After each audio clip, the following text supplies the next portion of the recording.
মোহনবাগান গোয়া ম্যাচে top 5 player, এক হচ্ছে দিমিত্রি পেট্রাতস। দিমিত্রি পেট্রাতস আজকের ম্যাচে এক্সেলেন্ট ফুটবল খেলেছে। ওর long range shooting, long range curler, track back, ball distribution অসাধারণ ছিল। একটা লং রেঞ্জ কার্লার যেটা গোলকিপার সেভ করলো, সেটা অসাধারণ সেভ করেছে গোলকিপার। এছাড়া লং রেঞ্জ শ্যুটিং থেকে যে গোলটা করেছে সেটাও অসাধারণ ছিল।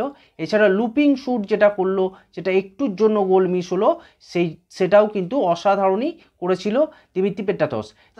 2 নম্বরে হেক্টর উইস্তে যেই ফুটবলটা খেলেছে, যথেষ্ট ভালো ফুটবল খেলেছে। হেক্টর উইস্টের মধ্যে আজকের লিডারশিপ কোয়ালিটির অত্যন্ত বড় গুণ দেখা গেছে।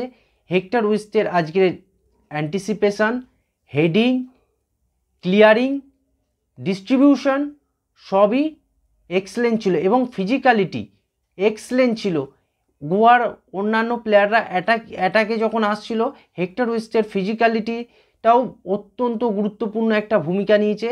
এছাড়া অ্যান্টিসিপেশন, গোয়ার প্লেয়াররা সেইভাবে মোহনবাগানের অ্যাটাকই করতে পারেনি, যেহেতু হেক্টর উইস্তে আজকের অনবদ্য ফুটবলটা খেলেছে। 3 নম্বরে আসবে কার্ল ম্যাথিউ। কার্ল ম্যাথিউ গোয়ার ডিফেন্সকে যথেষ্ট নির্ভরতা দিয়েছে, কেননা কার্ল ম্যাথিউর আজকের ব্লকিং, ইন্টারসেপশন, ম্যান মার্কিং যথেষ্ট ভালো ছিল। 4 নম্বরে আসবে জয় গুপ্তা যেভাবে গোয়ার লেফট লাইন থেকে অ্যাটাকিং থার্ডে যাচ্ছিল, সেটা অনবদ্য ছিল। এছাড়া যে ক্রসগুলো করছিল ফার্স্ট হাফে বিশেষ করে, ভেরি গুড। ওই জায়গাটায় বারবার একটা গ্যাপ তৈরি করতে পারছিল জয় গুপ্তা, কিন্তু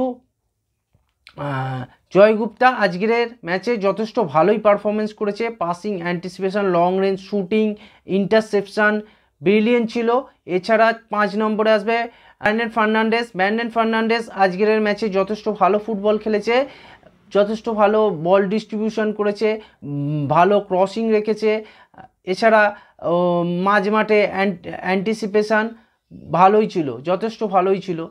আমার তালিকায় এই টপ 5 প্লেয়ার থাকবে আজকের ম্যাচের সেরা প্লেয়ার হিসেবে।